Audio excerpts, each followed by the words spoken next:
Oh, I don't meet the requirements. We can't safety car in this lobby. Alright. Oh well. I guess it is underway. Hello, Art. And hello, What's up, everyone Art? in the chat, and welcome to the very first A3T sim racing qualifying sessions. As people join the lobby, we will be jumping on board and seeing how they do across the track, but first, I'm here with my great co-host, Geeterdonee. Geet, how you doing? Doing all right. Excited to be here. Excited to cast the first A3T race. I'm excited for this. Not gonna lie. Yeah, me too. Yeah. So today we will have 2 sessions going on for qualifying, 2 lobbies. First, the Gr1 category in the 919 Porsche, and that will be here on the beautiful Nürburgring Gran Turismo circuit. Lobby 2 will be Gr3 over at RedBull Ring, but we'll save that for a later date. What do you think? Alright, oh, wow, that was quite the pit exit there. Right. Yeah. I was just looking like, wow, cut him off there a little bit. So, as a word of note to the racers, something not to do. When you are coming out of the pits, don't fight the racer behind you. Let them through. Because their tires are warm and your tires are not. And they're going to pass you either way, so let them have it. And also just be very aware of your surroundings. You are not the only car on the track. Yes. Make sure you're coming out of the pits, looking to the left and behind. Just don't cut off any racers. Yeah. Anywho, so let's see. We have more people piling in. We have what, 7 racers? Yep, 7 racers. Some sitting in the pits, some out on the track, some still defending. I have to say though, I wonder if this is just a fun, friendly joust between Thunder and Gummy. Yeah. It seems that way. So I think, yeah, Gummy's just kind of really on Thunder's rear end, and actually, there goes. There he goes. There goes Thunder. I was too soon. Unfortunate. It looks like Thunder, unfortunately, went a bit too deep, didn't get on the brakes quite quick enough, and met the wall. Once, as a reminder here, we have heavy damage on these cars, so these practice sessions also have heavy damage, so that's 1 car for Thunder. Do we keep car counts for everyone? Or do we just hope that that doesn't happen? We just hope that doesn't happen. Yeah. So yeah, it looks like everybody out there warming up here. Everybody on soft tires obviously is qualifying, trying to get the fastest lap. But yeah, browsing through, Gummy, Heister, D-Bomb, Lisa Salters, Haley, Thunder, and M. Taylor, all on the racetrack. Looks like the only one that's not out there is M. Taylor. He's still in the pits. But everybody getting used to the car and just making their way around the track. And kind of working out any kinks. Oh dear. How do you bring up the information? So yeah, X, if you press X on replay, and it should bring up 3-dot menu icon at the bottom. Wonderful. Yeah. Race information. There we go. Do we want all? I do all. I like all. All right. Yeah, I get to see what gear, speed, all that, map. Gives us all the fun stuff. Boost pressure. Okay, yeah, that's definitely the way to go, I think.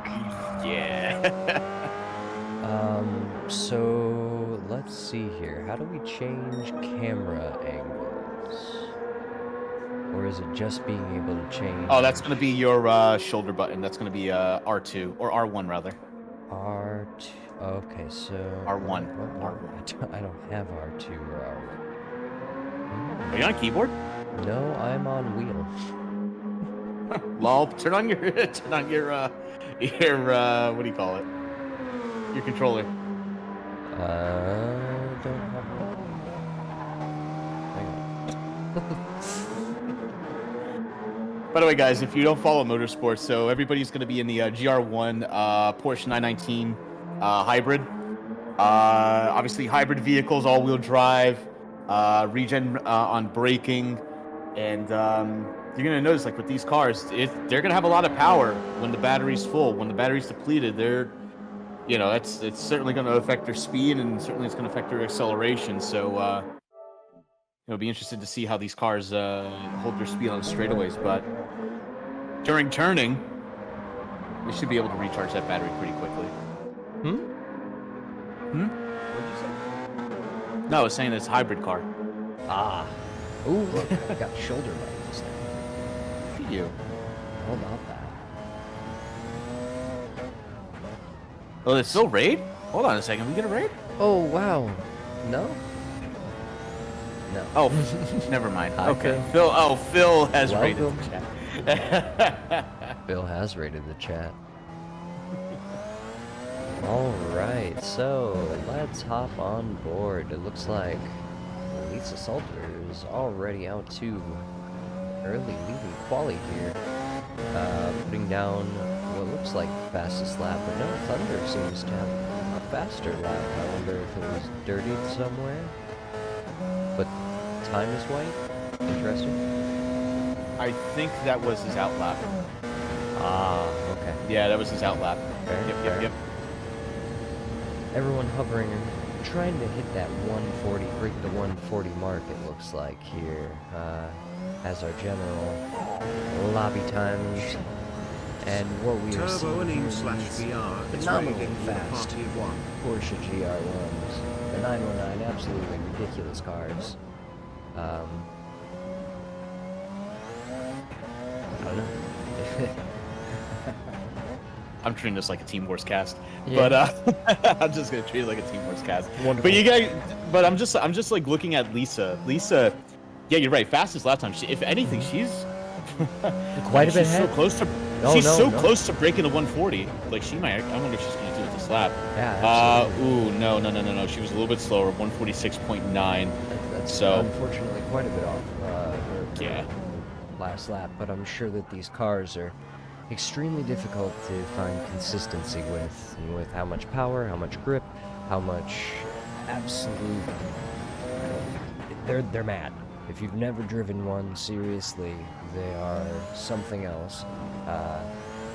You can stick it and foot down and kind of fly by the seat of your pants. Like, Yeah, you know what I noticed is that with these cars, it's that they're all-wheel drive. So being all-wheel drive cars, you want to get on the power out of a corner pretty quickly, because the car can handle it. But the problem is with these cars, especially if you have a charged battery, it's gonna pull you and understeer you. Like if you get on the power too early in a corner, you'll understeer off the track. Like that's how much power these cars have. It's pretty ridiculous. absolutely. Yeah, so being careful on the throttle, definitely going to be, the strat here. I'm just observing Gummy going around Taylor here. Gummy looks like he's trying to get on a fast lap there. Taylor getting out of the way. But it's interesting to see how. I'm interested to see how the tire wear is going to be on these cars. That's what I'm going to pay attention to. Yeah, we'll have to see, especially how we go with qualifying and how they can manage their tires throughout qualifying, whether we'll see tire set changes or if the actual tires will hold up and only get better throughout the session. I'm not entirely sure what the tire wear is like with these either. Yeah. But with the mass amount of G-forces, I'm sure they're going to be tearing these tires apart, especially during qualifying. They're not looking for the consistency at this very moment. That's not what we're here for. At the very moment, we want to go as fast as possible, get the best times we can so that we can be seated in the proper positions that, well, the drivers feel that they deserve, right? Exactly. And speaking of best times, Lisa Salter's breaking the 140 mark with a 138.92. Phenomenally fast. Yeah, really wanting to keep that first place spot there. Not too far behind is going to be Thunder and Taylor. Looks like Taylor's going to have a little bit faster of a time, 140.7. Thunder right behind him at a 140.8.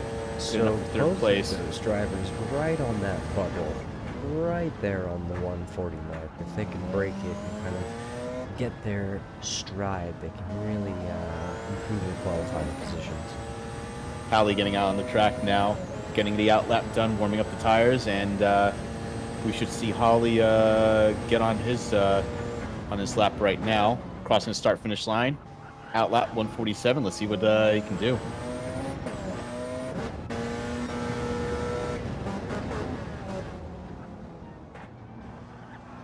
And so far so good.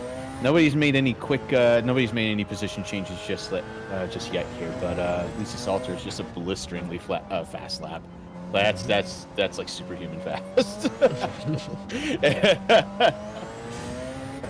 The other thing you'll have to watch is fuel consumption, right, with these cars. Now, in qualifying especially, you want to really go for your laps when your tires are at the peak heat for the best grip, and you have the least amount of fuel for the least amount of weight, right?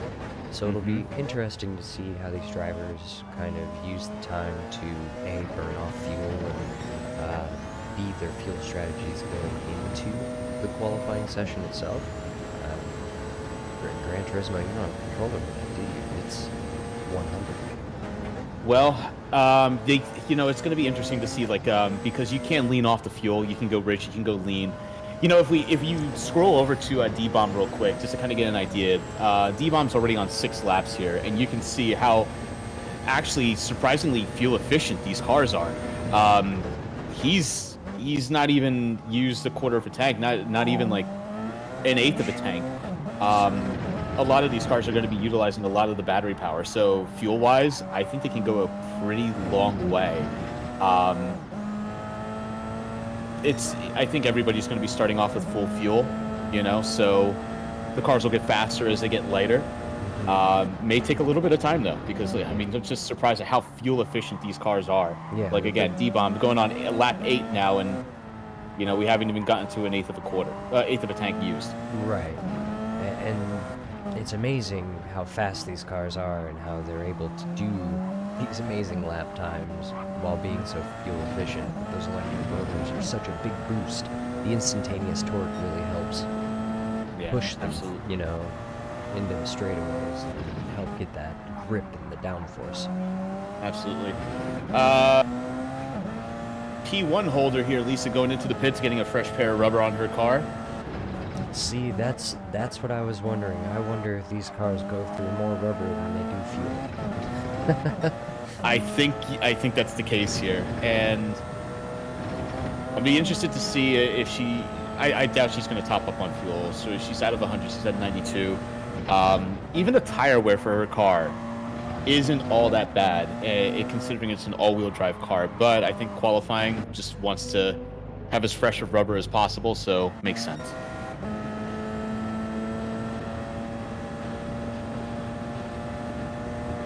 And we have a small shakeup with the leaderboard here. Gummy sneaking into the second spot. Yep, with a 140.025. 140.025. Wow. Cass, I'm going to hold on 1 second. I'm just getting a call. You're about right.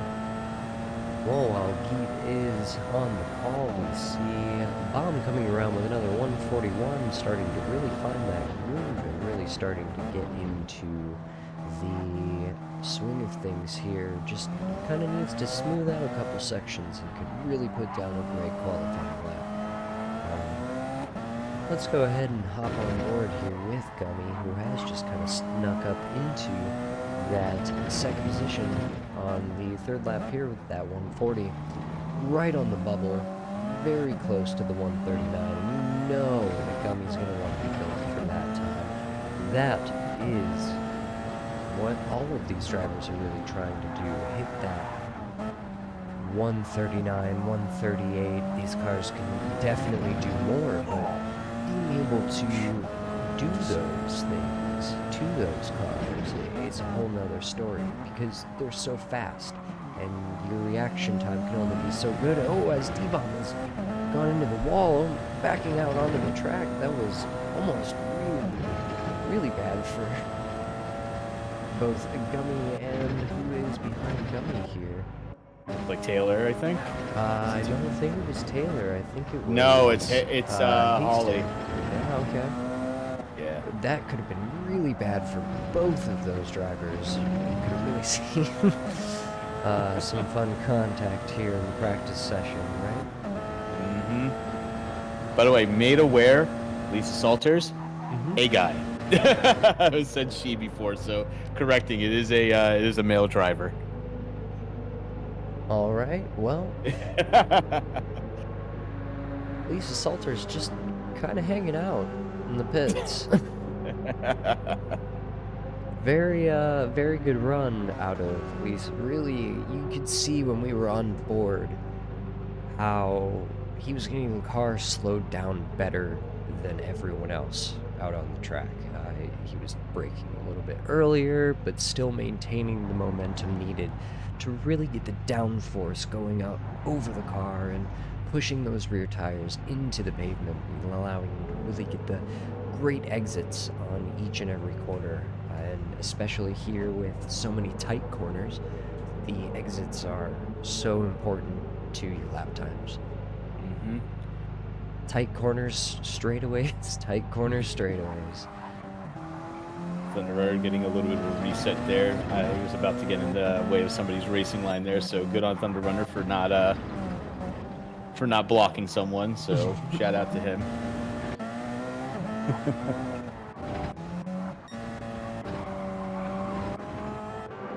P1 leader still hanging out in the pits.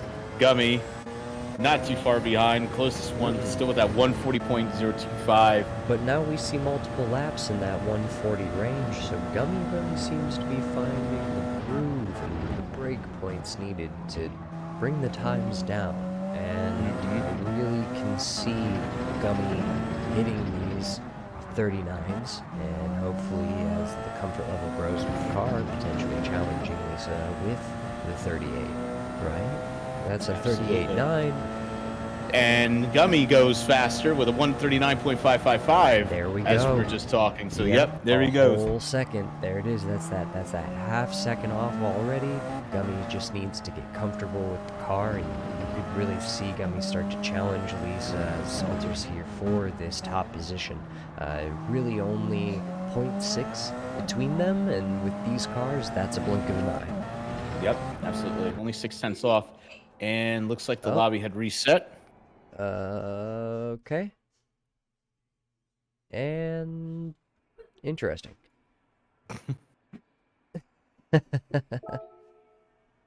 Okay, because Remy has changed up the settings here.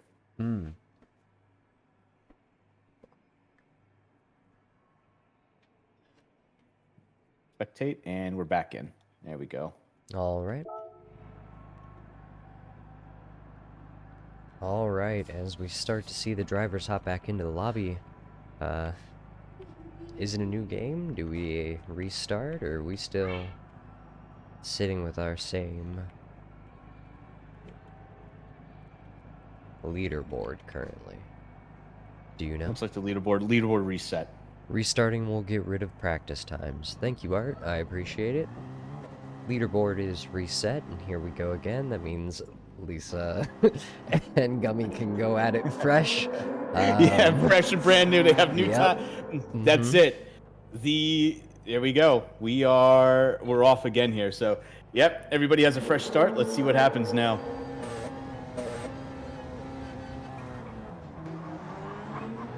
And now it's going to be, I believe that was before his practice lap. So now this is the actual qualifying.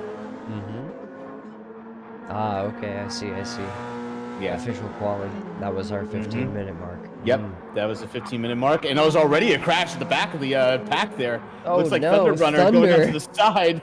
Yep, Thunder Runner going into the side. Not a way to start Remy. your qualifying session, unfortunately. Thunder Both of them already seem with to some be okay. front and rear end damage already, so it's going to affect his It's going to affect his drive, so he's going to have to run into the pits and get that fixed up. So this is not going to be a good start to his qualifying. Yeah, absolutely. Yeah. So you're actually seeing some tactics here. So you have Lisa Salters. He's backed off quite a bit. He's actually letting everybody go past him now. Trying to get the clear air. Getting the clear air. Got to get the clear air. Just, you know, minimize the chance for contact and get a proper racing line. Absolutely. Luckily, it looks like Thunder has kind of gotten away with it here. No sort of engine damage, no suspension damage, just the front and rear wing. So it should be a pretty quick hit and repair. But with the Gran Turismo system, it might just be a full lap with your busted wings, and then it repairs itself. Let's see here. No, it looks like so. There we go. Nope, he's got to go into the pit. Yep. Into the pit. Yep. So once you have damage, you're sticking with the damage. All right. And Remy M. Taylor has the right idea. He's holding back a little bit. He's waiting for that clear air. He's going to be crossing the start-finish line with no one in front, no one behind. He's just hanging out in third gear, pitting third gear, just letting everybody get ahead of him. Smart move by him. Keeping the tires warm with a little bit of back and forth, trying to make sure that even though he's going slow, he's not causing himself to go into the lap with a disadvantage. And away we go. Want to hop on board here with Remy and go ahead and actually do this lap, yes? Or with Taylor. Yep, absolutely. Yep.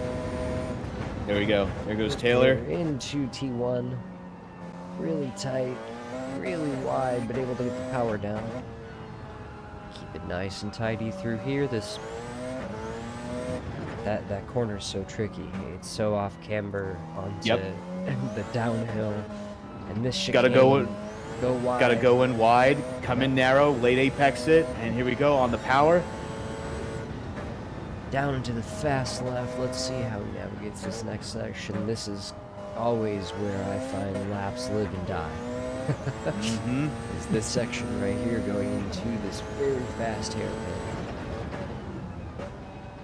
Down to third gear. These cars have a lot of torque with that hybrid motor, so third gear, perfect gear for this. Able to power out, up in the fourth, fifth gear. Here we go, fast left-hander, into the fast right. Flat out. A little bit of a straightaway here. Utilizing all of that hybrid power, and now he's on gas. A little bit of battery left on regen braking, fast left. Straight away into a right.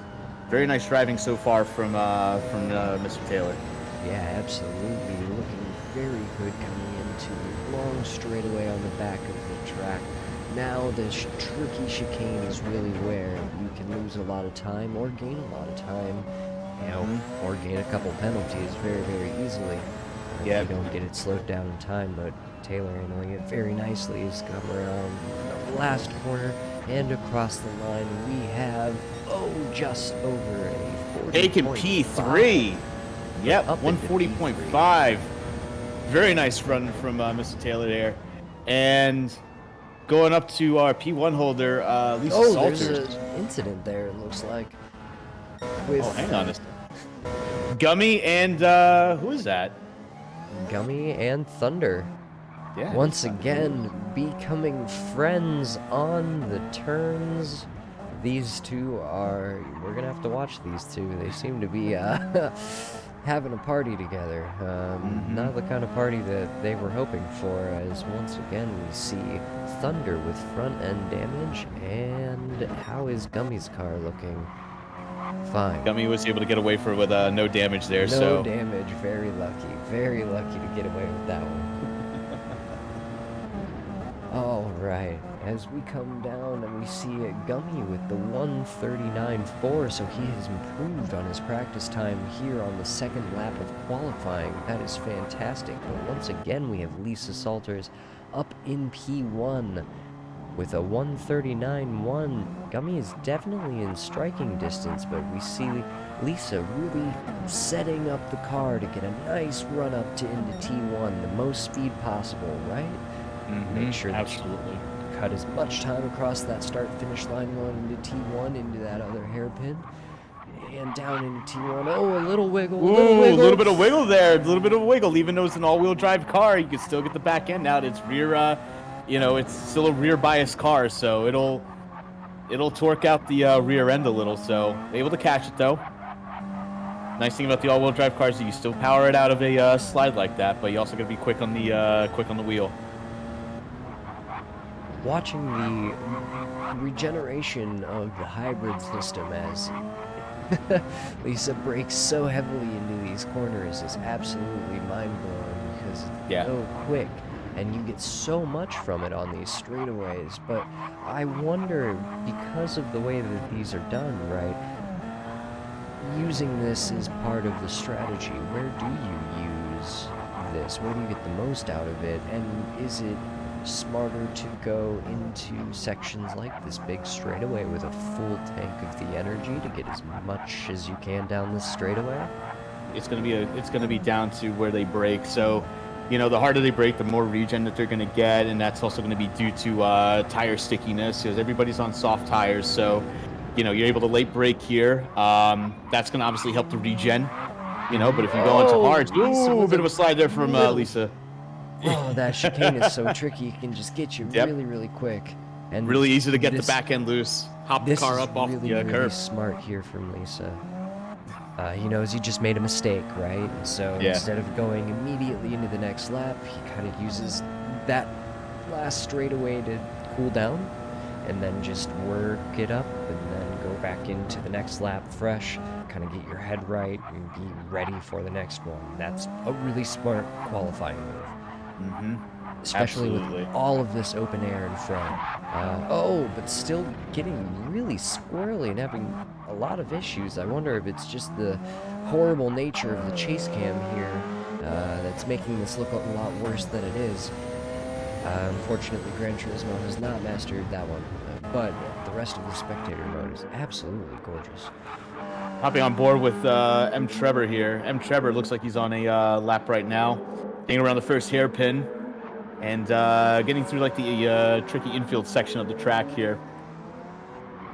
Nice full battery there too. Can you really utilize that battery coming out of the corner? Fast acceleration and be able to utilize that on the straights there. So here we go. We can see how fast the battery depletes actually on this car, but again, how fast it regens on even some late braking too. It regens pretty quickly.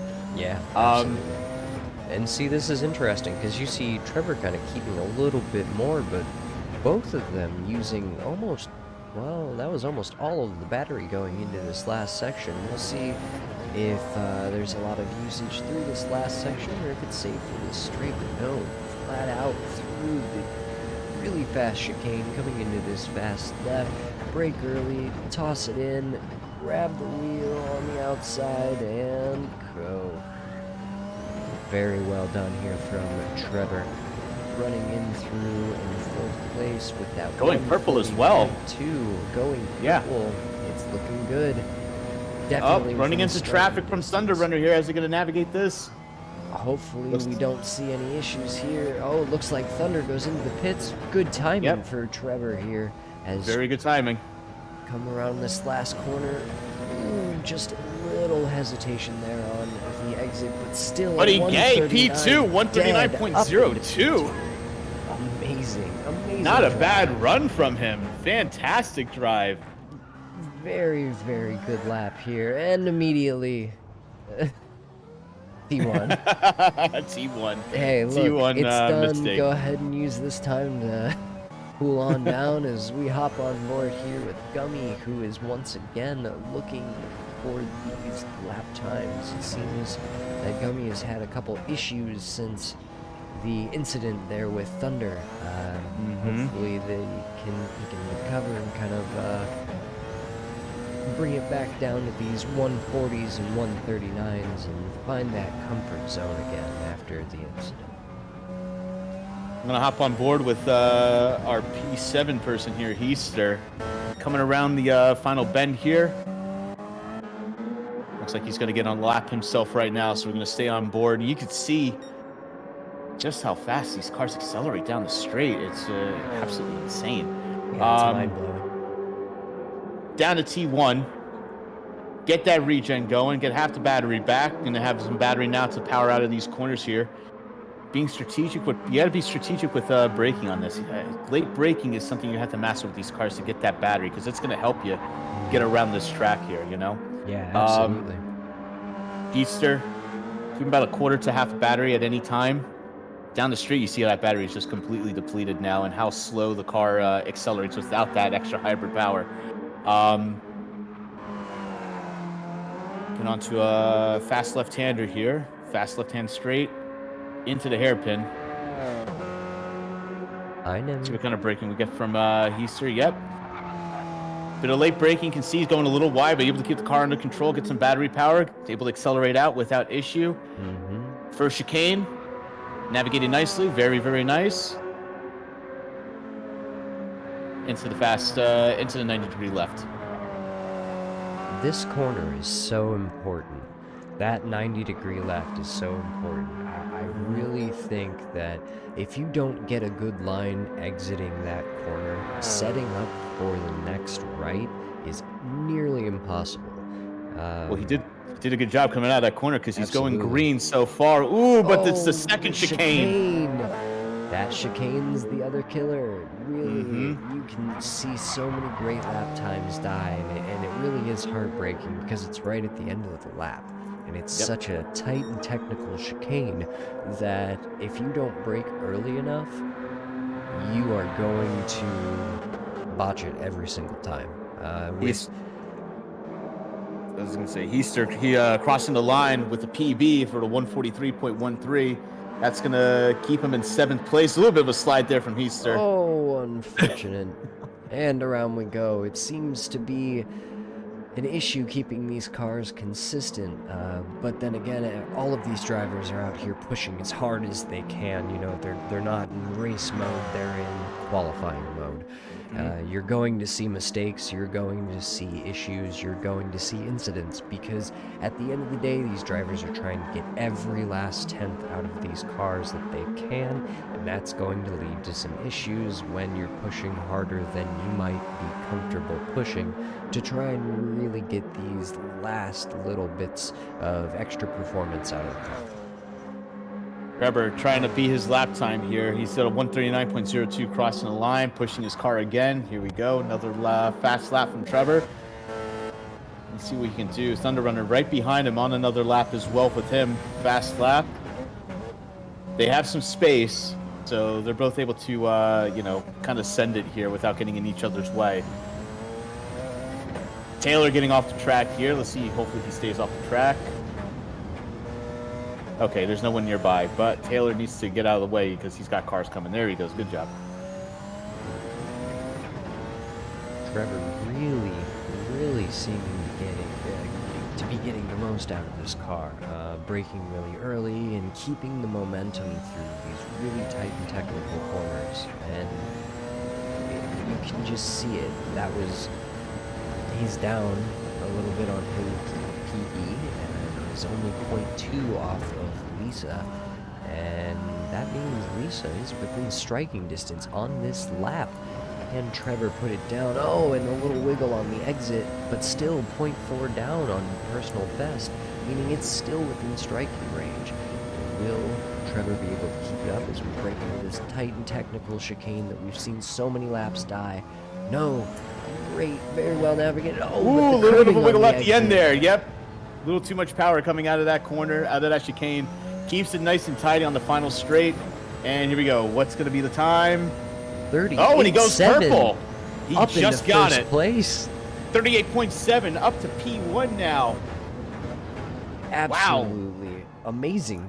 Amazing. Less than a tenth, he got P1. If he was 0.4 up, he had at least 0.2 before the curbing hit. So there's definitely room to improve, and Trevor, who now has this 38.7 under the belt, will be definitely feeling confident and really be gunning for that better time.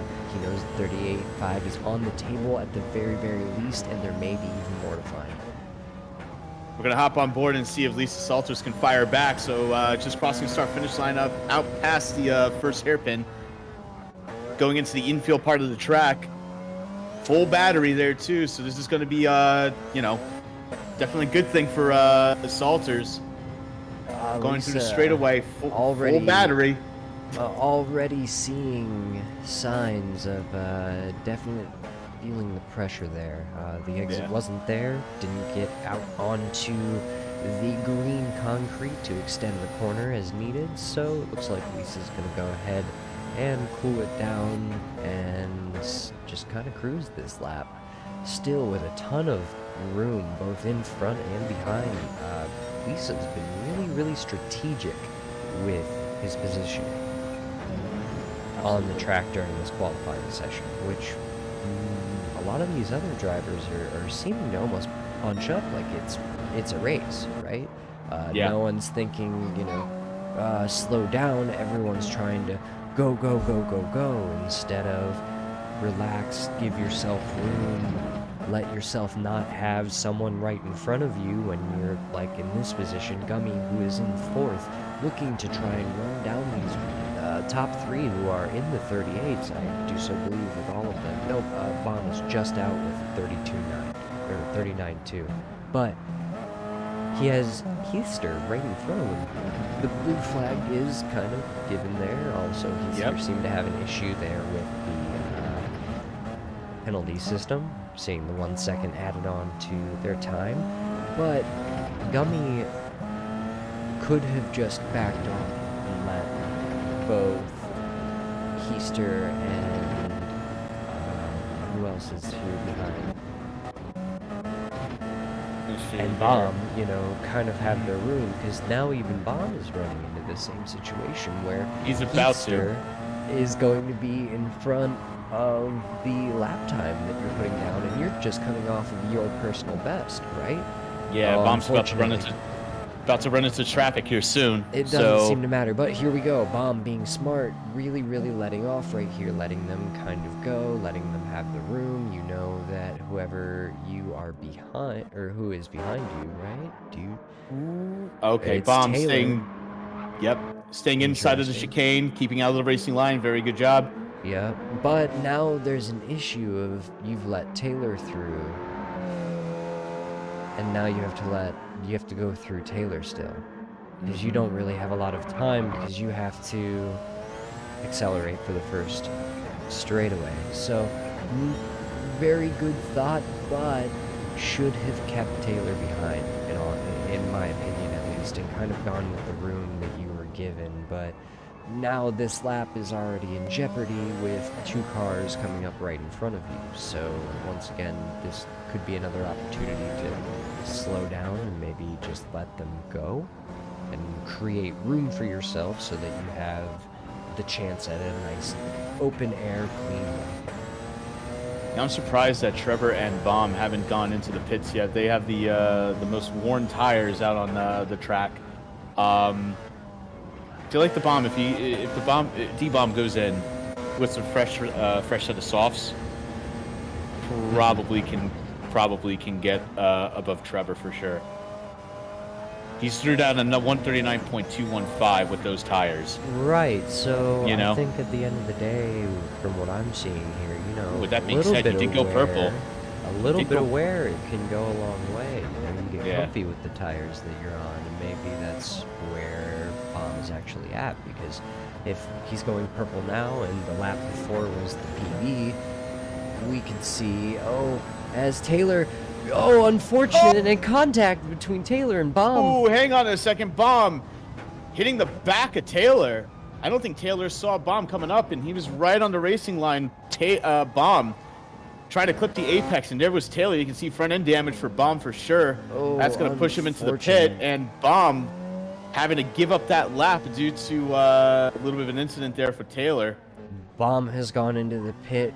Taylor now letting everyone through the chicane, and unfortunate amount of damage caused just from that. There was room on the left, but I don't know if Bomb felt comfortable going around. I think that, Bomb knew the line to go into the curb and wasn't used to having to go side by side with anyone there, but unfortunately Taylor had made the minor mistake and was just too slow, and their lines crossed, and that's extremely unfortunate for both of those drivers. Bomb coming out of the pits now, having to do an outlap, get the tires warmed up again. No more front end damage. But there you now go. he's on fresh softs. Tires, yeah. He's on fresh softs now, Absolutely. so let's see if he can make the most of these. So get them warmed up on the outlap here, and we're gonna keep an eye on Bomb, see what he can do now. Recharge the battery as well. Yeah, absolutely. Give some chance, late braking, recharge the battery, can get ready to go on the straightaway. So I'm gonna hang on with Bomb and really see what is going to happen after this lap.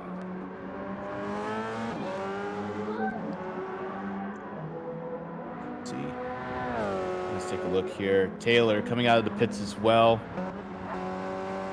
Has rear end damage and still out on the field there too.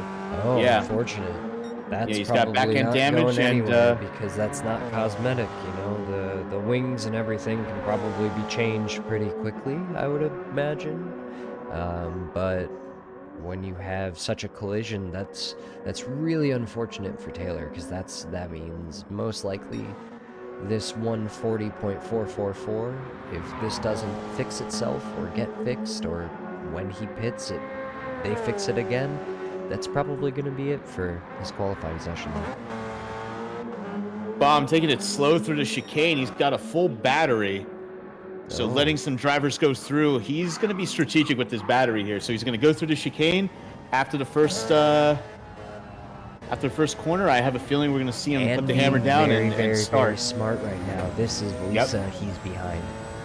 Yeah, absolutely. So, you know, going to take the draft off of Lisa and try to work the way up. But you know, Lisa, oh my goodness, coming across the line with a 137.8. Wow. Absolute blistering lap. Definitely getting into the comfort zone here. He is absolutely moving, really using the width of the track well, as you can see, extending over those curbs, keeping 2 tires on the track, really putting his foot into every single corner. He's being patient.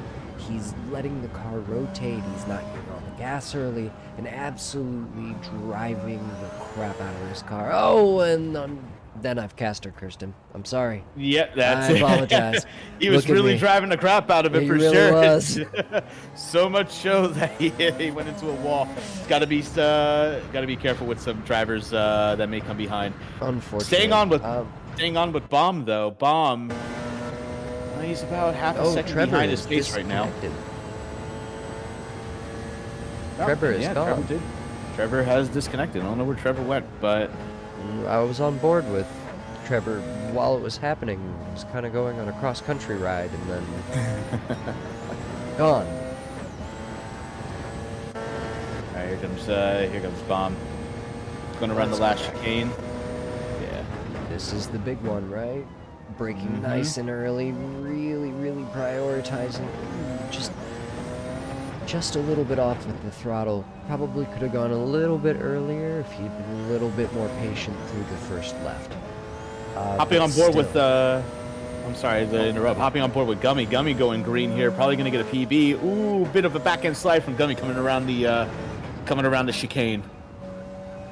Let's see where Gummy comes across the line. Can he increase his position on the board? No, maybe. Just did it not? No, it's a 154, so he's going to be on the lap now. Fastest lap so far was a 139.67. Ooh, Gummy going wide. T1. And slide in the car. Yep, T1 curse.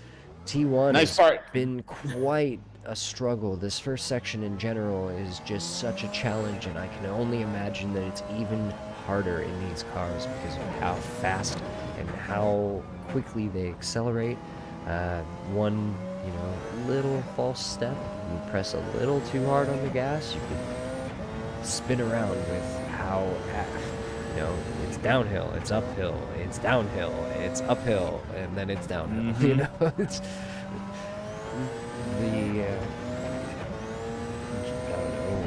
shape of the track, I guess, really, realistically, just so easy to lose control of something with this much power.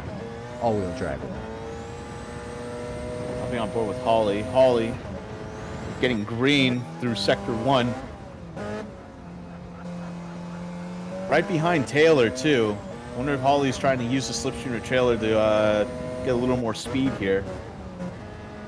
Taylor no longer has damage, so... Gran Turismo swooping in, taking care of the damage. Thank you, racetrack mobile mechanics. Ooh, Holly going a just little... off. Yep, hitting the apex a little too much there, getting the car to bounce and getting into the gravel there. So now that bit of a slide there too.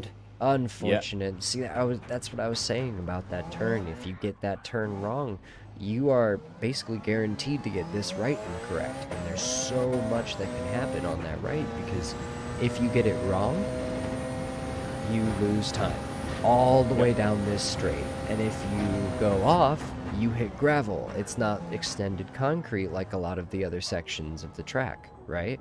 And so it's breaking a little late there, Holly. I'm not entirely sure where they were going or where they're going now, but into the pits, it looks like.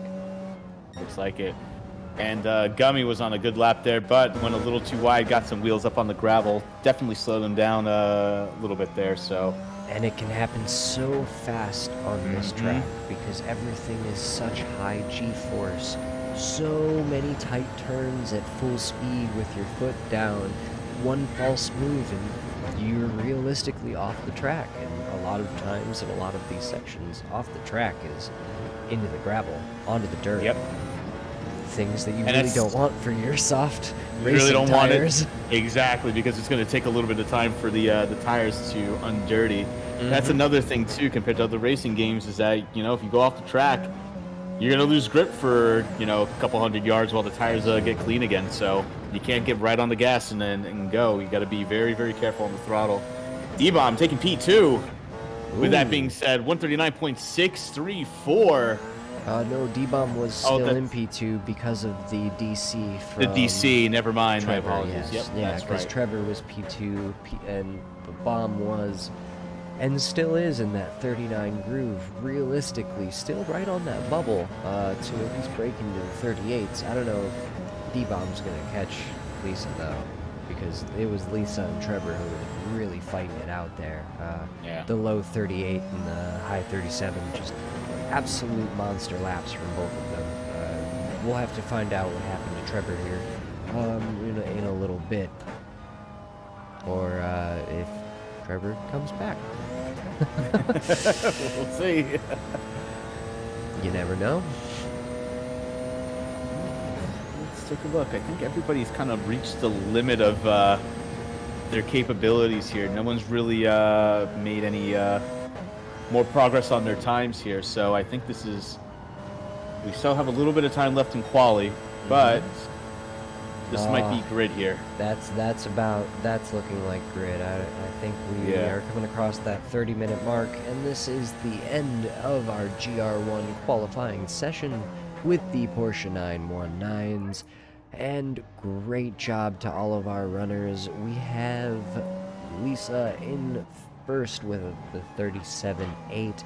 I think Trevor was at a 38.1, if I'm not mistaken. Does that I think sound he was right? there. Yep, that sounds about right. D-Bomb came in with a 39.2. Gummy quit before I could see, but the last I saw was the 39.6. It was a 39.6. Yep. Yes, okay. And Thunder bringing it in 39.4. So I guess Gummy probably... Well, I had a 0.3 because he was above Thunder at that point, yes? Yes, that's correct.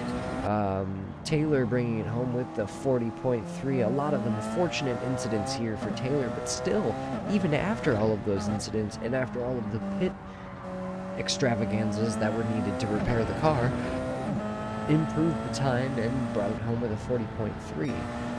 Hester with a 41.1, and Holly doesn't seem to have gotten an actual lap in during the qualifying session. Unfortunate outcome for them. Absolutely. All right, and we are going to have, I think we're going to have Gr3 here very shortly, no? Yes, our next qualifying session, which will be our last one as well, same format, 15-minute practice, 30-minute qualifying session, will be Gr3. Now, this one is a trimmed-down version of the normal Gr3 list.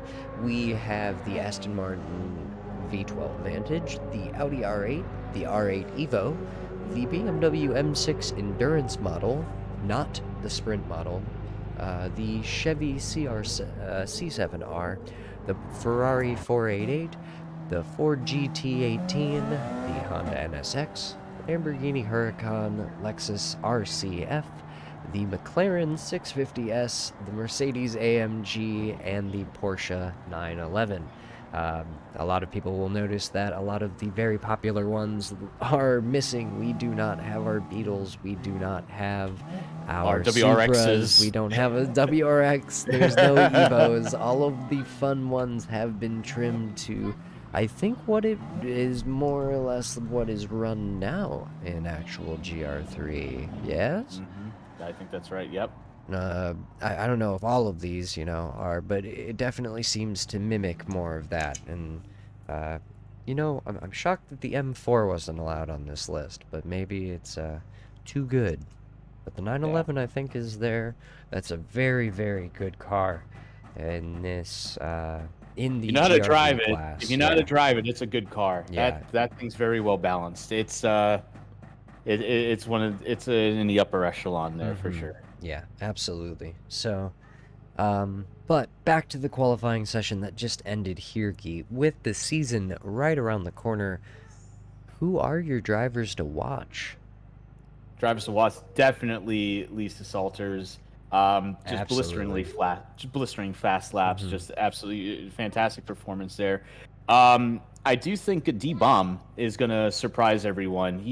D-Bomb has just been so close to to Salters, right on that bubble, right? Yeah, right there. So I see a lot of good things from D-Bomb there. And let's talk about Trevor, because I did not see that lap coming from how Trevor's session started in practice, realistically. Almost got it, almost 1/10 faster at one point than Salters. So yeah, it's gonna be an interesting race for sure as I watch Thunder Runner go. All right, backwards. Here we go. We need to go to the beautiful cinematic camera and watch Thunder race around the Nürburgring GP ring backwards. But as we do watch this, I have to continue asking seriously, Trevor. Did you see that coming at all? No, do you think Trevor kind of deserves a little bit more of the eye as well? And do you I think so. Yeah, I think so. And it was kind of out of nowhere with that because we were looking at Lisa, and Lisa was just almost like half a second to a second faster than the rest of the grid, and then here comes Trevor out of nowhere. Right. For a lap or two, holding down P1. Right. And it was just. It took me by surprise, If Trevor didn't have that little bit of an issue coming out of that chicane, the back end sliding, probably would have held P1, honestly. So I really think that these top three drivers are going to be very close. And what I saw, at least when all of them kind of were warmed up, is they all were really putting down quicker times. Now, here's another good question about these top three. Do you think Lisa will regret kind of sitting half the practice in the pits despite taking P1 because realistically could have gone faster? There's a chance. I think when it comes to this, I think if Lisa's able to sit half the quali in pits or half the practice in pits, yeah, I think that's probably a testament to how comfortable Lisa is with the car. I think he's found a rhythm with this car. Clearly, we saw it through qualifying. We saw it through practice. Don't think we need to see as much. We don't need to see Lisa on the road as much as we need to. Put in a fast lap was just okay, that's fine. Only time we saw Lisa really kind of push it again was when Trevor took P1, and that didn't last too long because Lisa was able to fire back and get that P1 back. So I think, honestly, there's a rhythm that was found with this car. Maybe some practicing outside of this as well to get ready for this. But I don't think the lack of being out on the road as much as the others is going to have any major effect. Okay. Yeah, I that's fair. That's definitely fair. You could see the comfort, and I'm not sure if it was just the track or if it was the combination of car and track for Lisa here, but definitely you could see that there was almost a superior rhythm.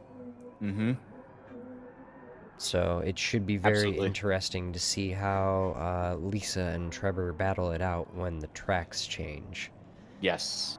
That was there was definitely a there was a rhythm.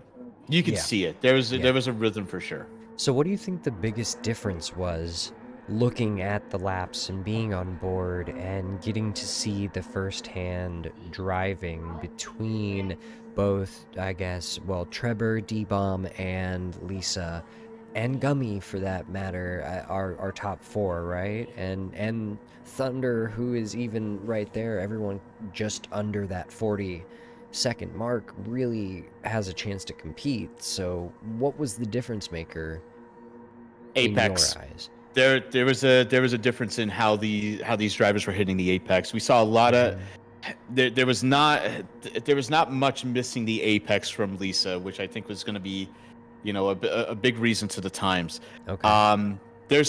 There from some of the other drivers, there were times when the car slid wide, they were able to hold the control, but if they got a little closer to the apex and getting two wheels up on that red and white bumper or red and white curb, probably could have shaved another like tenth or two off and would have helped. We saw a lot of that with Lisa. Lisa just was able to take the corners, no issue.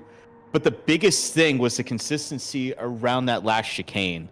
That last chicane, I have maybe seen a little bit of a judder from the back end of Lisa's car, but it was for the most part, it was consistent. Saw a little bit of struggle from some of the other drivers with that last chicane, and it's a tricky one.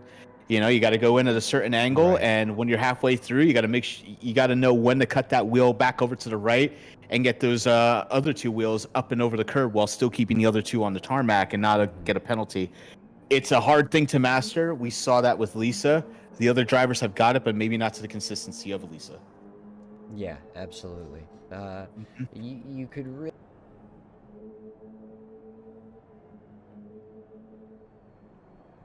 Oh, what happened? My mic stopped working. Oh, there it is. Okay, but yeah, you could see you could really see the difference. Lisa seemed to be braking earlier, and I think that was my difference maker, is Lisa seemed to be slowing down to the needed speed and then holding it and being more patient on the throttle. You could really see more like what I call, or not what I call, that's a lot of people call, the phases of the corner, right? Like you could see the brake, the entry, the mid corner, the exit. And you could see that motion happening with Lisa's car more consistently through all of the corners of the track than any other driver. Everyone seemed to kind of have their sections and their areas that they did really, really well at, but I think that's what was the big difference maker even for the top three in general, is when they all broke earlier and focused on their lines rather than like, oh, I need to go into this corner really fast, right? They went faster. Yeah, absolutely. And these cars really seem to emphasize the patience and slow is fast and understanding your speeds for the corner and respecting the throttle, right? Because like, I think a lot of drivers want to get onto the throttle early to try and get through the corner as fast as possible.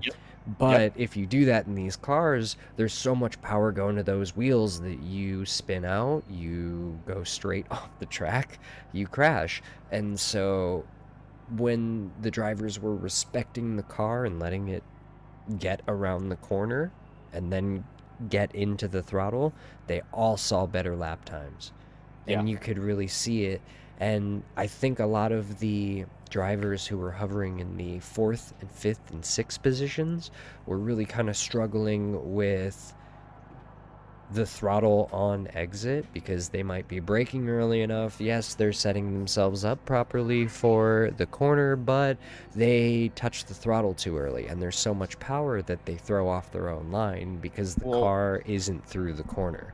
well, also too, another thing to keep in mind when it comes to power is we saw a big thing that also stood out when it comes to, you know, powering out of a corner and getting that exit speed is how they're actually regenning this car with the hybrid battery there too. Right. You know, and there was a slight difference with some of these drivers, and the top three, I think they understand that the harder you brake with this car, the more regen you're going to get, and that's just going to be beneficial coming out of the corner. So they're not afraid to brake late. They're not afraid to, you know, if you're braking at the 100 board, they're not afraid to go down to the 50 board, you know, as an example, you know. So Yeah. because they want more heat going into that battery, they want that recharge back in and you saw a lot of that more on the infield because you want that full battery when you're done with the infield to get on the straight. Because when you notice the car accelerates like mad when you have a full battery, but as soon as it depletes and you're on gas, that's when you start to notice like, okay, that car's not as fast as it was. But that's just not even on the straight. It's just coming out of those corners. Coming out of those corners is just going to be huge when you have a full battery. And we saw a lot of charge from the top three drivers. It's just consistently. Obviously, it depleted on the straight, but infield, they were very good about, you know, late braking, getting that battery to recharge, and having it ready to go for the start finish straight. Yeah, absolutely. There's going to be a huge amount of strategy throughout the season, right? With specifically that hybrid battery. Where do I brake? Where do I use it? How can I use the most of it, right? And how can I brake to get everything back that I need to have it the next time I go around? I saw a lot of the drivers using it, right? But it kind of seemed like they weren't really thinking about where to use it, right? Because, and I'll give an example here just by looking at the track, okay? And for me, the whole thing is I'm not going to use it, where I'm not going to use it, and where I'm going to use it, okay? So, like, on the final straight going into the last corner, right? You absolutely use it. You brake heavily into T1, you go left around T2, you go left around T3, you turn right around T4. Don't use it, right? And Gr3 qualifying lobby is open, actually, so we're going to go hop on over there. We just got the alert in the Discord, so... All right, wonderful. Yep. Let's go back. But yeah, I think these cars are going to be fun to watch. I think that it could either be a lot of really fun racing or just a lot of death. I just think there will be no in between. Yep. Let's go over to the Gr3 now, where we have racers that are starting to get some practice in, and let's see how they get on here. So, just waiting for the PlayStation to be nice to me. There we go. So A3T Endurance Season 1 qualifying practice. Gr3 is on the RedBull ring. This track is a tricky track. It is. And the reason why I say it's tricky track is because, you know, I'm sure a lot of people that have raced on someone has did someone end? It looks like someone ended. It looked like it got ended. Okay, so while we have another technical break here, this would be a great time to go ahead and shout out A3T, who were gracious enough to give us the chance to commentate these races and bring this entertainment directly to you live and be part of these lobbies. And you guys should check them out. Exclamation point A3T. If you play Gran Turismo, if you enjoy sim racing, you should definitely be a part of this Discord. Get the know, be in the know, get the schedule, have fun, and hey, you will you'll definitely enjoy your time there. But yeah, get involved. Check them out. They're a really great crew, really trying to bring you a lot of high quality racing in a really great tournament and seasonal environment. So check them out, give them the support, exclamation point A3T in the chat. Yep. Get in there. Lobby is open, and there's a new one that Remy had opened up there. So drivers are going in. I really need Spotify to stop stopping my music. It's like, oh, you're in a call. I'm gonna stop your music. I know I'm in a call. Don't stop my music. How do I turn this song, off? Please Don't Stop the Music, just went through my head. Please don't stop the music. The music. Tricky track, the RedBull ring. So it's really T1 and T2 that are going to be the biggest pain in the rear, I would say, for most of these drivers. Yeah. It's the uphill. It's the after the start finish line, the uphill right. Yep. Hard turn, and if you get it wrong, you're going to go wide and catch a penalty because you're going to go off the track, and potential to slide the car because you're cresting over that corner. Yeah, I think the really tricky section to look at is it's in the middle of the track. It's the downhill left into the right because the road is not anything what it looks like. Right? It's so tricky to understand what is happening with the road, and it makes it so easy to just slide and slip out and lose control of the car, especially if it's wet, which it's not. So, they're lucky. But if it was, I'm just saying in general, that is by far one of the trickiest, what looks like a straightaway but is a corner in the entire game, right? It is a bit of an optical illusion when you're coming down that hill, and you're making that left and then going into that fast right. It almost looks like the road is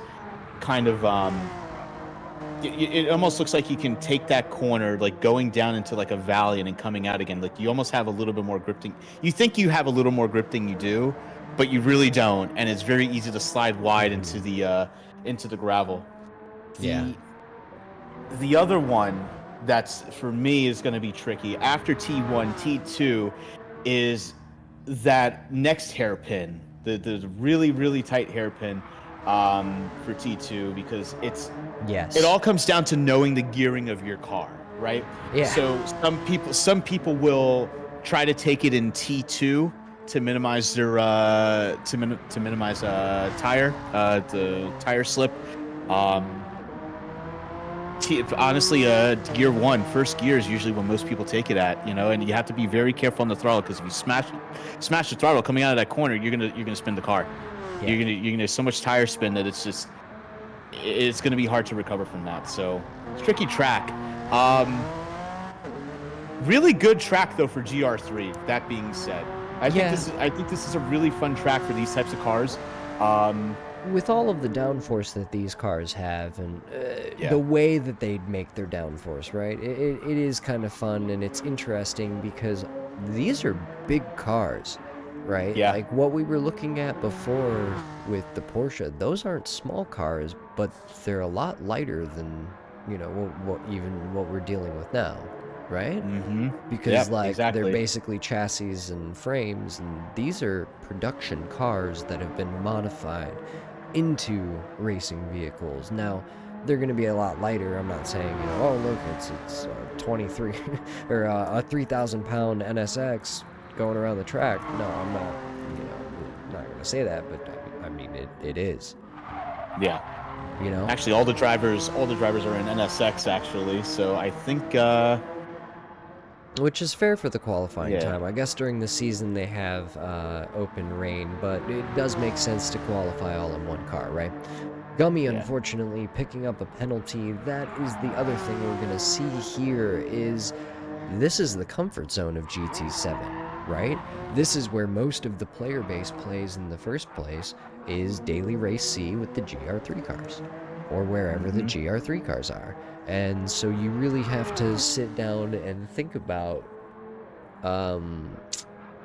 we have some drivers who were in the Gr1 lobby that are also in this Gr3 lobby. We have some drivers who are new and are obviously Gr3 specific drivers, right? That's what they want to drive. And you can see it on the board as well, right? All of the people who were in the Porsches they kind of look like they're struggling a little bit, right? But everyone who hasn't been and has been in these Gr3 cars, both Saunders and Art, nice penalty, Art, you know, they're already up on the top two. They're already trying to run away from the pack, and so they're in their comfort zone. They're where they want to be in the cars that they like to drive, where, as it seems like the other people who were willing to run the Gr1, I almost kind of feel bad that Gr3 wasn't first. Yeah, I agree. And again, shout out to Artemis, because I know she's watching. Nice penalty, Art. We're just going to pick on Art. If you don't know, we just like to pick on Art every now and then. So she's just doing great. She's doing great. doing great. Yep. Absolutely doing great. So with that being said, you know, with that being said, she is holding down P1 right now, so credit for credit is due. She's been practicing quite a bit here, and seems to have the handle on this NSX. Oh, thunder going around. Unfortunate. These fast corners are just so unforgiving here on the Red Bull Ring. It really is like set up, be ready, or perish. And it's funny because you said that, because if we go to who's thunder in P2 coming right back now, onto the track and hitting Taylor. Oh, what is that? Not the way to rejoin the track. Definitely should have been more patient and let Taylor through. You got to be aware of your surroundings. You really, really do. And that's 2 lobbies now. Thunder. So we might have to have a little discussion about like waiting when you've gone off track. Patience, young Padawan. Patience. Yes. So, but yeah, immediately you can already see now, right? Like Thunder. Well, we can already. What is going on here? Saunders Trevor and Thunder kind of having a. There's a lot happening here, and I just want to call out really quickly that if we look, half the grid seems like they have penalties. Well, a lot of them have just reset, so no longer penalties. We just have Trevor out there with a half second. Everybody reset. Right. Everybody's on an out lap now for the most part, except for like a select few. But yeah, no, it's funny because as you were talking about the track and you know the trickiness of this track, there was a point where everybody picked up a penalty. And actually, I'm watching Saunders right now. Saunders, car's going wide. Back end slips out a little bit. Whole car goes off the track. Another half-second penalty from Saunders. Wow.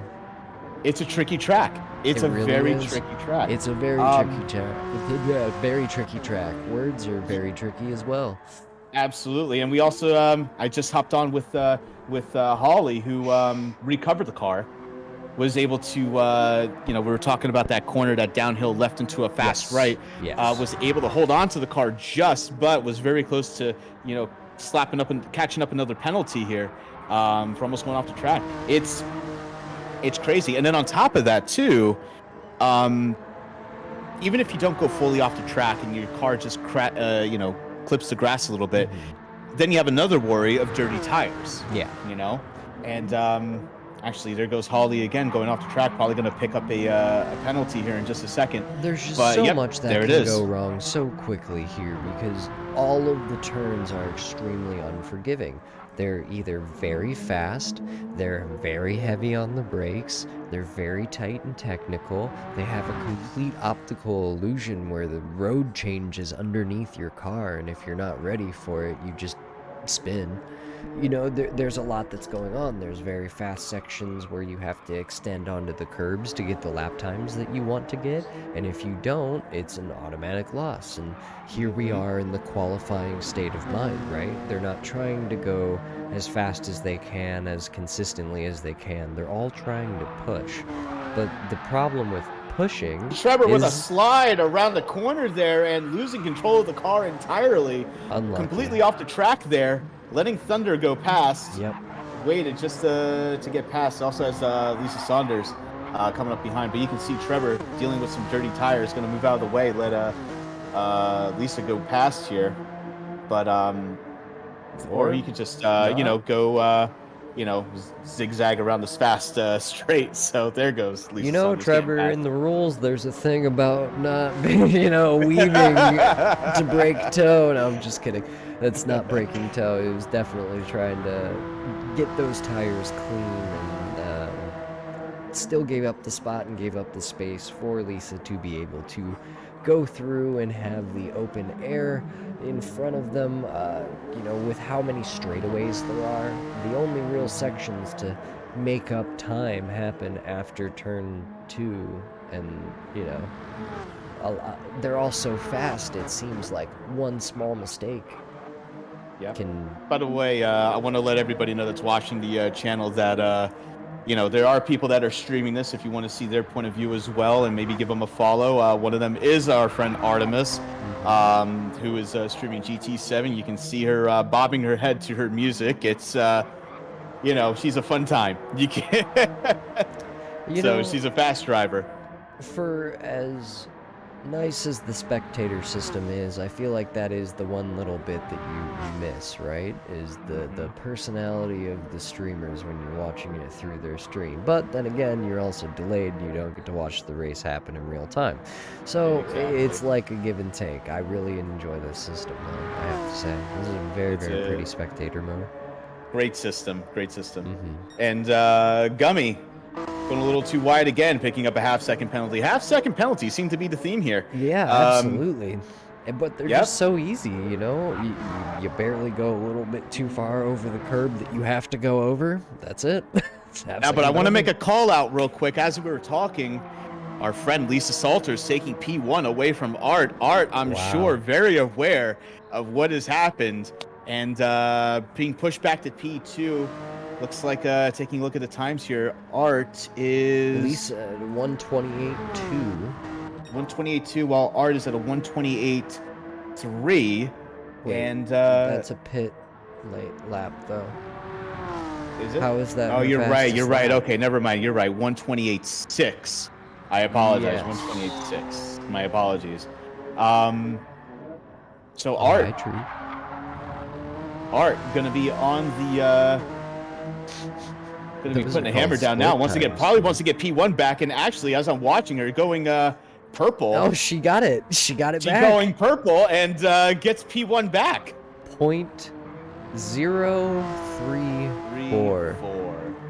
300ths of a second.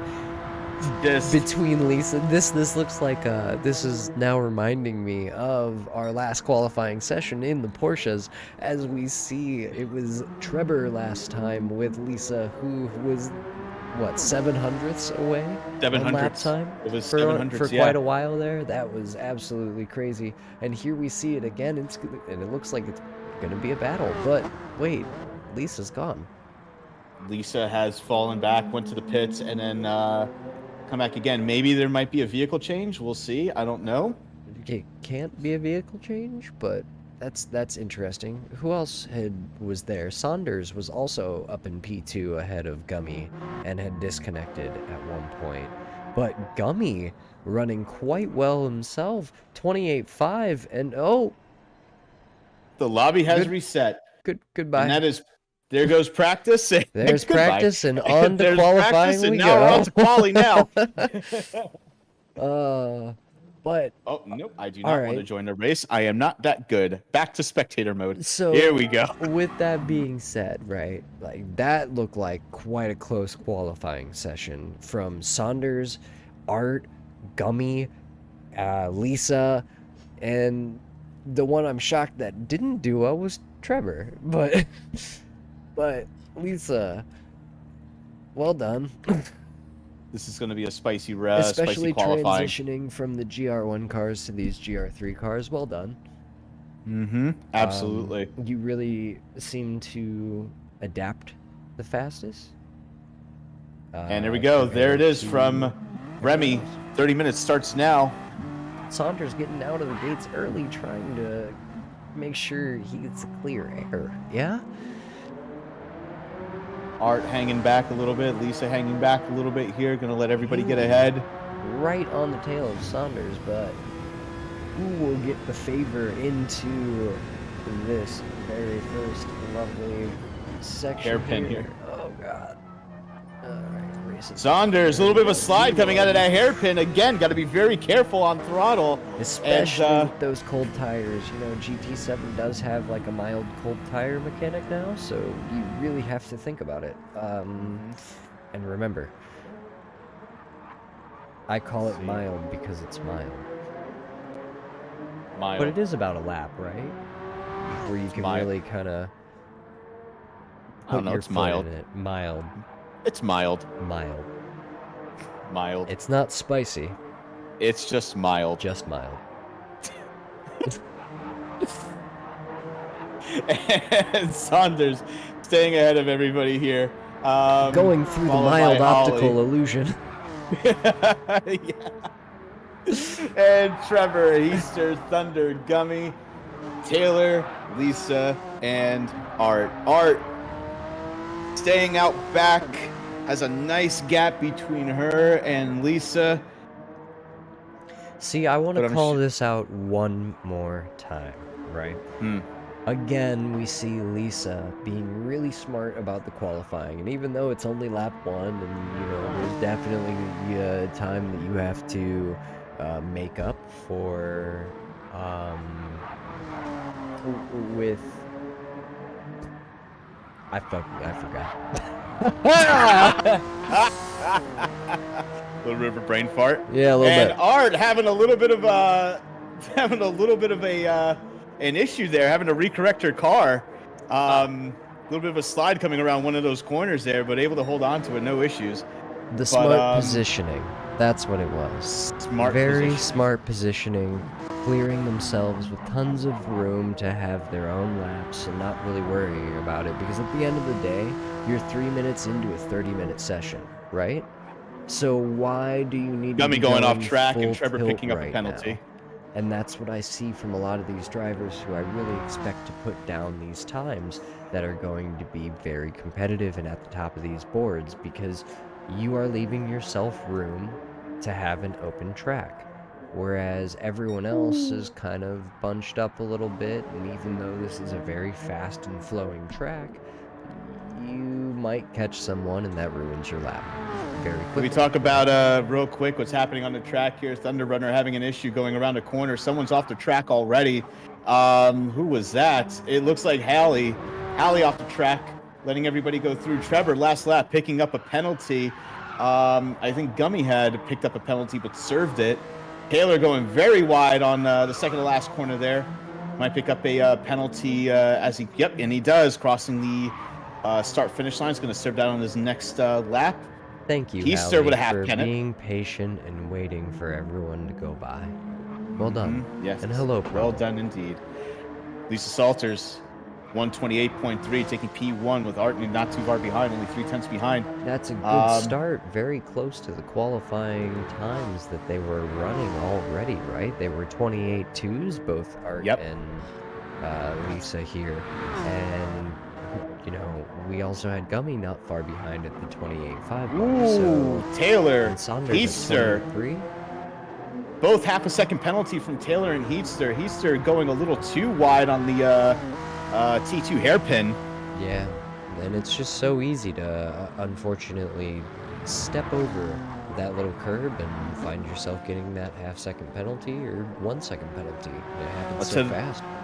Switch over to Art, because Art's going purple through section 1 or sector 1 here onto sector 2. We might have a fastest lap if she can keep it together here.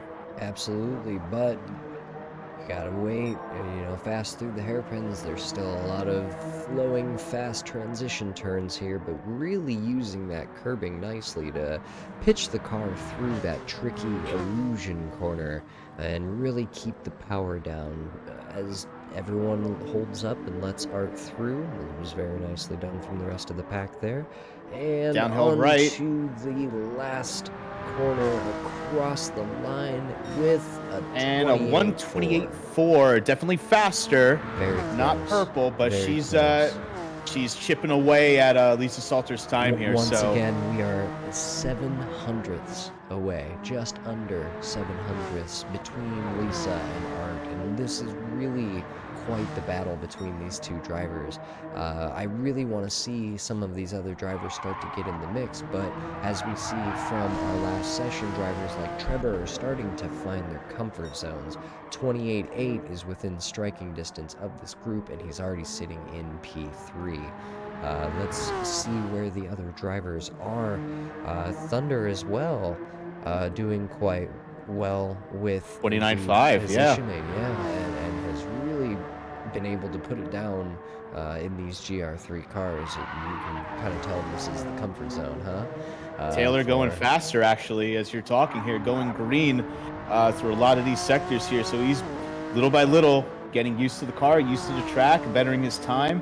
And, you know, the thing is that, you know, going back to Trevor real quick, you know, Trevor, you know, while he's holding on to P3, you know, it almost seems like every time I go back to Trevor, there's a penalty. So he's still, you know, small mistakes here and there, but he's still picking up half a second penalties every once in a while. And Taylor's as I'm talking here, you can see. Has taken Thunder.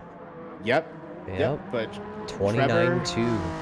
You know, I wonder if that 15-minute session is enough mentally for the drivers to really swap from those Gr1 cars to the Gr3 cars, because as we've started to get closer to that 10-minute mark in qualifying, you're starting to see a lot of these high performers in the Gr1 cars really start to find their comfort zones and start to attack the Gr3 natives, is what I'll call them, right? Like, Yep. So it's very interesting to see that they're really starting to find their groove, get into the track, and understand the cars comparative-wise from the Gr1 cars to these Gr3 cars, because you don't have as much grip, you don't have as much power, but it's just a different type of challenge, right? Well, we're 5 laps into qualifying, and about 5 laps into qualifying now, and we're actually seeing, you know what, everybody, like you said, they're finding their groove. Not as many penalties are happening. I think I just saw Art go purple. As you say that, Taylor unfortunately picks one up. Picks up a half a second penalty. Art is actually going purple here. Hold on a second. Gummy has taken the second spot with a 28.2. Yes, he has, but hold on a second. Art's going to be crossing the line here. Thousandths from Lisa. Art's not too far behind Gummy now. Literally 5,000ths from Art. Hundredths. No. Look at this. First is a 28.225. They're all within Second 500. is a 28.230, and third is a 28.235. That is wild. That is how insane. close I've those never seen that drivers before. are. That's absolutely crazy. mind-blowing. That's so sick. So it is literally anybody's race that these three on the podium here. So we're going to be following very closely Lisa, Gummy, and Art. That's just absolutely insane. Absolutely. Taylor. Yeah, great. Taylor great going driving green, but from picks all up a three half of them. second penalty. Thunder, Heister going green as well, so they're getting faster and faster. Again, people are picking up penalties, but it's not as now in often. striking distance, and it seems that Saunders went purple. Purple for sector Taylor 3. has also been on the up and up and is in striking distance. Thunder now takes a shot and is between Taylor and Saunders. This is so action-packed. I guess you should really expect it, though, right? This is Gran Turismo. It's gonna be, and absolutely. This is like the comfort zone of every single racer. This is what like makes Gran Turismo. Is hold the on a GR3 second, Cass. competition. I'm gonna interrupt you real quick because All right. Lisa and Art are both going purple right now. Oh. So they are both going purple right now. So we need to see what's happening here with these two drivers. We're gonna be let's see what's going on with these two here. So I'm gonna be hanging on with Art if you want to hang on with Lisa. Yeah, absolutely. And 27.7 from Lisa. Ooh, A Lisa half-second improves. gap between first and second now after a blistering lap time from Lisa. Absolutely amazing driving. Art and Gummy both half a second back. Again, half 5/100ths of a second separate these two. Oh, But both are a wow. little over half a second behind Lisa. It's still a close P2 here. Oh, Gummy just going a little wide and finding the rumble strips and the rubber pellets. Unfortunately, that is going to be that lap in the drain. Will have to set himself up for the next one and go for the next lap. Hopefully. Well, Art is in a position to get P2 here. She's already a little over a 10th faster of her fastest lap. She is green, not purple, but she should be in a good position to take P2 here. She's going to be rounding the second to last corner here, down the hill, and into that tricky kind of hairpinish right, and then we should go over to start finish line here. She's right behind Taylor. Ooh, she's going a little faster now. Second 2 position, tenths. 2 tenths. Yep. Wow, but now here, look again, we have 2 tenths between first, second, and third again. They're keeping the trend going. How often do you ever see that in racing? I don't know. When the drivers are this good and the battling is this close, I guess you see it all the time, right? You see it a lot here. Lisa Salters crossing the line here. And no, okay, so maybe Lisa had probably screwed up a little bit. Yep. Probably taking her patience, yeah. Had a moment or something. I think actually that last lap there, I saw Lisa go off the track for T1, so it's that makes sense there. Still hanging on with Art and Gummy here. Gummy, you know what? Let's see how Gummy's doing. Gummy here. is, Thunder is also in the mix now, 28-4. Absolutely. Wow. Well, Gummy's on an out lap right now here, so we're gonna come back to him. He's he probably just went to the pits really quickly. Let's see what's going on in the bottom half of the grid here. Let's see what's going on with Thunder. Thunder crossing the line here a little bit slower. Fastest lap is 128.4. Still P4, not a bad position to be in. Can improve. It's again always T1 here. He had to get on the brakes a little bit more for T1. Yeah. But he kept it together there. So. But you know, better to go into that slow than too fast, because you go over the curb and you get a half-second penalty, right? Yeah, exactly. Yeah. Let's see how he handles this hairpin here. And there's a car going a little too wide, I'd say. He didn't get too close to the apex, but you know what? I think that's probably a strat now that I think about it, because if you get too close to the apex, it almost. Correct me if I'm wrong. I think it dips a little bit, out, right? Yeah, it dips a little bit closer to that apex. Although you are supposed to extend the exit, I'm pretty sure, and you're supposed to use like the straddle the curb. Yeah. Also, Ego, just so you know, this is on an OG PS4. Go ahead and let that sink in for a little bit. Throwing a little shade at the Xbox. No, never. I would never do that. Taylor going green here, and his fastest lap at 128.722. Not a bad time here, but with that being said, I'm just watching Taylor, and he goes a little too wide around that corner here. A little back end slide, but he's still green. Half a second up on his fastest time. Ooh, clipping some of the gravel. It can just take you for a ride if you do not hit that line properly. And it can give you a half-second penalty if you don't hit the line properly. There goes his gains. Yep. There goes his gains. Half a second penalty. Yep, there he goes. Probably to reset a little bit there. Take a breath. Get some fresh shoes on, and fresh shoes, and go out again here.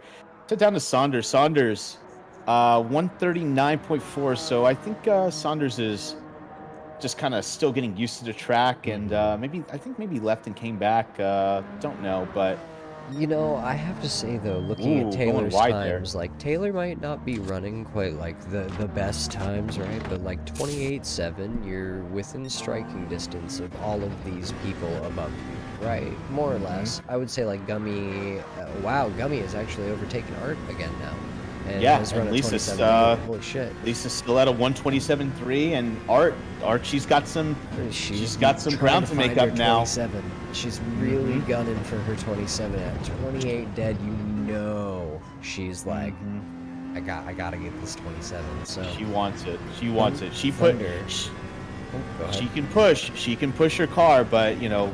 What I've noticed with Art too is that when she might push the car a little too much. She's a great driver, but I think when she's time chasing, she tends to push a little too much. Exactly. And where like most of the time you're gonna find time by actually pulling back, right, and slowing down. It's so easy when you're in these qualifying situations and you're trying to get the fastest time to put yourself in the best spot on the grid that you just push too hard. Because you're not in the mindset of a race. You're not sitting there going, all right, I got to make it to the end, right? Like, I'm not just going to go dive T1 because I got to make it to the end. Or you are. There's a lot of people that do that. You know, you're just one lap. You're one lap mindset. You are trying to top the leaderboards right now. You don't have to do it 25 times in a row. You got to do it once. And it's a completely different mindset. But what people tend to do is, instead of pulling back and letting themselves work into these faster times to quote-unquote push harder, they actually push harder, and then they overdrive the car, and then they slow themselves down.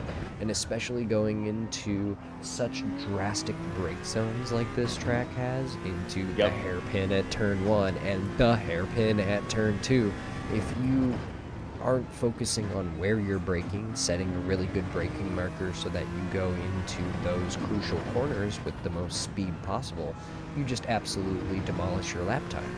And your focus has to be on, where am I braking, especially when you have what this track is. Big high-speed corners into big brake zone with very tight corner, into big high-speed zone into very tight corner, you know? And so, like, you aren't going to change what happens on a straightaway by pushing through the corner. You're going to change what happens on a straightaway by focusing how you exit your corner, right? Art, I just wanted to comment. Watching Art here real quick, very close again to a 127 going 128.05. She has 3 of them, Geet. You know she's right on that bubble. Trying. All it takes is that one where she gets to put all of those zones together, and she has 12 minutes to do it. That being said, Art going purple, though. Going purple sector 1 here. So hold on a second. She might be on a good lap. Let's see. Really well navigated through T1. She carried a lot of speed. Let's see. She did. Oh, good brake zone. She's using hugging that very, far very apex. well. Yep, using the track very nicely here. Yep. All right. This is a tricky one because this one here is kind of a downhill, so it's easy to lose the car. The car will go light as you're going around that corner. On the gas so much earlier there than you ever really think you can too. So going green, she's 1/10 up on her time here. She might have a 27, so she's getting faster, a little bit faster. Yeah. She's gonna, if she keeps it up, she's gonna overtake Gummy here for P2. Well, she could be right on that bubble. Gummy, I believe, with a 27.8. Let's see what she has coming across the line. 27.8. 27.8. 700s again. Wow, these drivers in the top 3 are absolutely neck and neck. What an amazing run from Artemis there. Yep. Gummy and Art literally head-to-head. This battle is ridiculous. It's just qualifying. Like, I know. It's almost like they're racing here. Thunder going down to P4, picking up a half-second penalty here. He was on a good run, but now he's lost it a little bit. Again, it's unfortunate, but you know, it's the T1. It's T1 and T2. Here's another battle that we need to really be paying attention to as well is Thunder and Trevor. Look at them. They are also 700ths away from each other. It could be anyone's game at this point. The 28.48 and the 28.40. Trevor getting a Trevor. Close. With that being said, very good T1 here. Was able to get a lot of the car onto the curb in T1 and carrying a lot of speed coming out. I'm kind of curious to see what his sector time is as he goes around T2 on the brakes here. And you can see, you know what, he gets closer to the apex and the car seems like it wants to spit itself out. He's got to really be careful there. He can't go so far on the exit of that corner, right? Because that sausage curve is going to end up spitting him out, especially with Gran Turismo's physics. They don't like you to hit things that are not the track, and so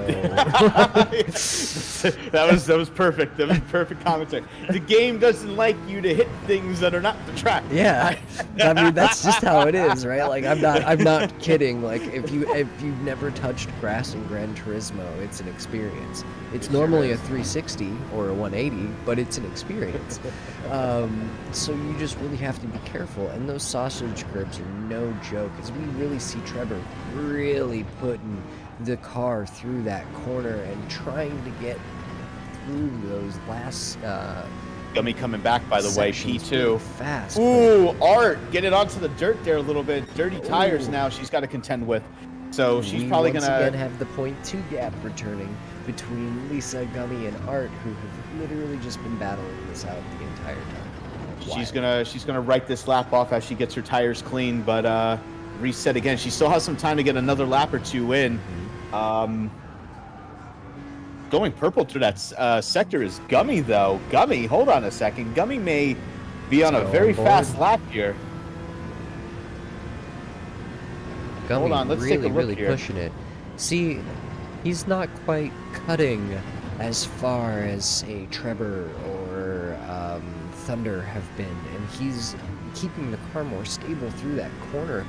25.5 to beat a new best 25.5 by 5,000. 5,000s, yeah. You know, PB's a PB. Gains. PB is a PB. Gains. Thunder. Thunder is still, yes, 7/10 ahead of Trevor. Trevor picking up a half-second penalty, serving that right now as we speak. And, ooh, Taylor going into the wall here. Taylor with a half-second penalty and in the wall as well. Oh, wait, Geet, in the have you seen the gap between Taylor and Saunders as well? Oh my God, it's 7/10. It's so no, it's not. It's wait, no, it's 200s. It's 300s. Oh gosh, it's you're like right. 300s, but like still, this is just all of these drivers are really throwing down for their positions in the grid for this, series, and you can feel it. Oh, yeah. You can see it and you can feel it as they're all picking up penalties. They're all getting within hundredths of each other. Like, this is really great. I can't wait to see how the actual races go, because I think there's going to be a lot of really close battling between, honestly, the entire top 7. By the way, as we were talking, Lisa Saunders improving her time actually to 27.2. Going purple again, actually. Hold on a second. 27.271. Really improved her time there. 300ths faster than the previous. Not barely, like, there are all these tiny incremental gains, but that's what this track is, right? Because, but again, most of it is put down. We're at the mid 2 to high 200ths of a second between first, second, and third place again. It's just absolutely wild. Ooh, Trevor going off the track. I don't know what happened there. He maybe missed his braking point entirely. Oh no, you know what? He was going around the second to last corner. Car slid out. I've been talking about that second to last corner. Trevor has really been throwing the car into that corner, and if you watch Thunder and Art and Gummy and Lisa do it, they aren't cutting as hard as Trevor is. Trevor's really trying to put that car over that corner and use the grass as much as possible, but it's almost going to a point where there's no longer like grass worn down by tires. It's fresh grass, and so that spin was almost inevitable with how hard Trevor has been attacking that specific corner. Yeah, and you saw it on that last corner. It was a little too much there. Lisa going into the pits there, getting some fresh shoes put on here. Maybe a little bit of fuel. I don't know. Or just hanging out there. We'll see what happens with Lisa with the pits. Gummy. It looks like we're getting toward the end here because Gummy's just kind of going back and forth here. So I think we're getting toward the end of qualifying. Maybe trying to wear down the. Oh, you know what? You're tires. right. He's got new shoes. He's got new tires on. So trying to wear those tires down. Yeah. Doing it while he doesn't have anybody behind. There's no graining and blistering in GT7, so just toss the car back and forth and it'll get warm. Now, Art also, you know, here's the thing about Art. Art's the type of person that practices with worn tires, so she can definitely put down a fast lap with some really worn tires. But I think we're at a point now where, as we're getting toward the end of qualifying, might be a good idea to, you know, while you're used to these worn tires, get into the pits. Oh, as put on Gummy picks up another half-second penalty. And Art actually picks up 0.2 a faster lap, so she's improving. Oh, I think she can do better with new tires, though, that being said. So she can, like I said, she can put down a fast lap with worn tires, but... If she's not doing it now, I don't see her getting new shoes before she runs out of time at this point. She should have done it right then and there. But I'll tell you what, she picks up P2, though. She picks up P2 with a 27.5. Geet, we were wrong. We'll just be quiet. Once again, Art, before Gummy left, was now like 300ths ahead of Gummy. What an amazing battle between this top three. Do we talk about the gap between Taylor and Trevor right now? Yes, let's do. Oh wow, 9 thousandths of a second. Yep. We are absolutely battling between.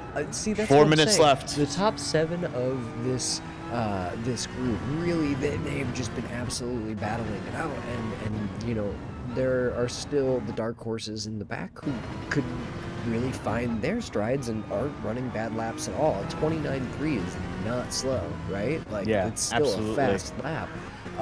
Anything under 30, you're absolutely. Ooh, Taylor, get it off the track there at the what you were talking about with Trevor. Same thing. Ooh, hang on a second. I think Trevor cut that corner a little too much there. He might pick up a penalty, but Taylor going off the track entirely. There's that penalty. Yep, there's that penalty. It can happen so fast here, just the way that this track is, because like you're mind numbed. You went into a big brake zone, you did a right, and then you went on the gas, and then you went into a big brake zone and you did a right, and you're on the gas, and then you went into a big brake zone and you did a right, and you're on the gas, and they're like, hey, by the way, we drew a track here. It was a poorly timed penalty for Trevor because now he has to serve a half a second. There's 2 minutes left of qualifying. That's it. So he's not going to be able to get in another lap here. Taylor also picking up half a second penalty, so his qualifying is effectively over.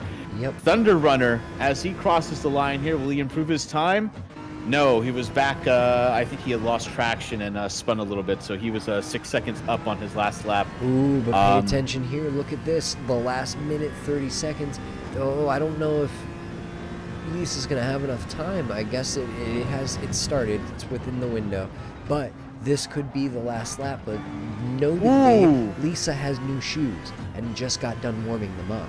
And did take that pit opportunity when we said, but unfortunately picks up the half-second penalty, effectively ending Lisa's qualifying. Too much of the car went off the track on T1, so that's what threw up that penalty there.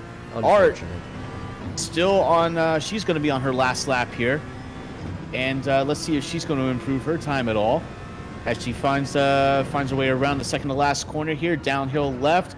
Going down the hill into that tricky right-hand hairpin type thing.